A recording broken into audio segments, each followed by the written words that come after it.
but he's hilarious. And in fact, he has a bit that once he did it, I said, "Fuck! Why didn't I think of that?" Because it's so funny. Put your hands together warmly for Mr. John David Gordon, everybody.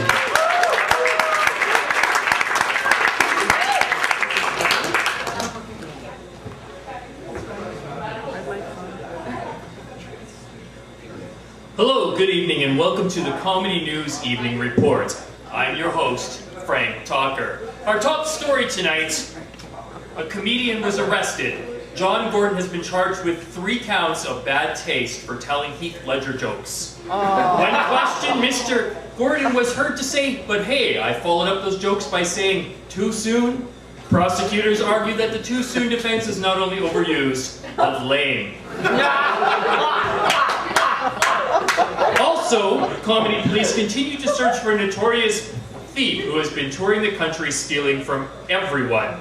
Anyone with knowledge of the whereabouts of Dane Cook is asked to notify officials immediately. We go now to our top story. On the campaign trail, our very own Bill Talaw. Thanks, Frank. We're here tonight in Manitoba. We're here tonight in Manitoba for the Comedy Party leadership race. And wow, what an incredible showing of members. Really amazing when you consider the persecution that this party faced in its inception. Why, just decades ago. Look at this newsreel footage we got from 1953. Are you now, or have you ever been, a comedian? No, sir. Never.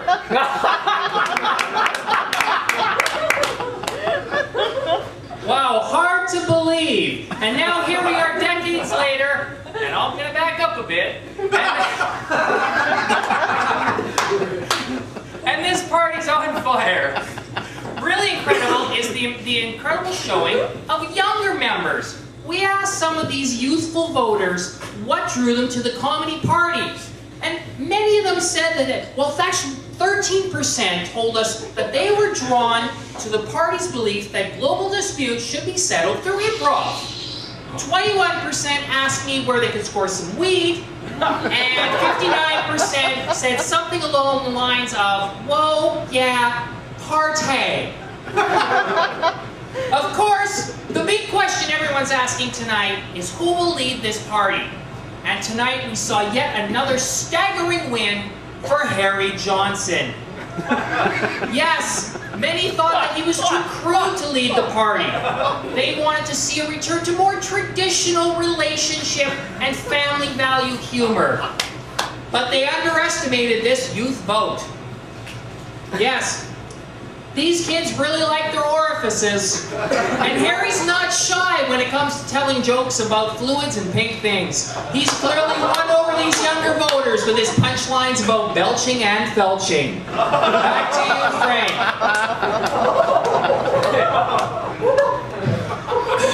Thanks, Bill. We go now to the investment report with analyst Mo Green.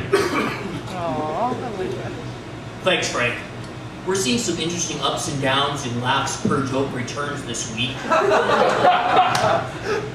Most notable is after seeing record high laughs earlier this year, Britney jokes are once again on the decline. Still, many comedians continue to invest in Britney humor, believing that the Britney bubble has a long way to go before it bursts. And really, who can blame them? After all, we've seen Britney humor take some serious hits over the past few years, and yet it always comes back. Also, on the upswing this week is Obama and Clinton humor. Yes, we're seeing week-over-week increases in Obama and Clinton jokes. Many comedians that had invested in Obama humor years ago were actually ridiculed. They were told that Obama jokes are far too volatile, but these same comedians are now seeing triple-digit laughter returns. Really quite the investment. Some of the other numbers we're looking at this week in laughs per joke returns. We have politics is up 10%, no surprise, it is an election year. We've got relationships holding steady, down about 1%. George Bush's are up 3%. Really, is there no ceiling to how high these can go? Paris Hilton's are down 6%. Yes, Paris Hilton's continue to go down. And Michael Jacksons are down 12%, a whopping 12%. Also, Jacksons continue to go down. Cock jokes are down 2% and blonde jokes are down 2%. Although I should point out that although both cock jokes and blonde jokes are seeing decreases yet again, they have shown to be consistent producers over the years, and many comedy analysts continue to recommend that you put some of your routine into cocks and blondes. For the investment report, looking out for your interests, I'm Mo Green. Back to you, Frank. Thanks, Mo. That's all the time we have for tonight. Stick around, there's more Comedy Loser coming up next. Thanks and good night.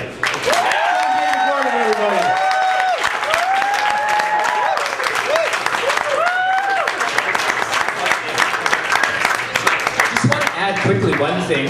When I bought these glasses, I thought this was hilarious. The packaging says, eyeglass with big nose set, instant disguise, your friends won't recognize you. I have a couple of friends here tonight. I just want to...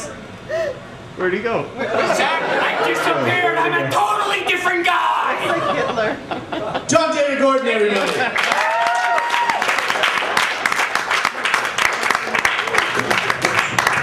All right, well, I'm not wasting a fucking moment on your vote. I'm voting for you.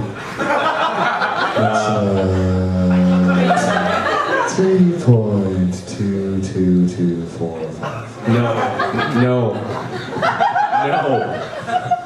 Numbers are awesome, but 3.22245 is not allowed. 3.2224. Pi! Go for pi! 3.22. What? 3.22. 3.22 works. 3.22 from Bob Ross, which I think is bullshit. But whatever. You're never coming back on the show.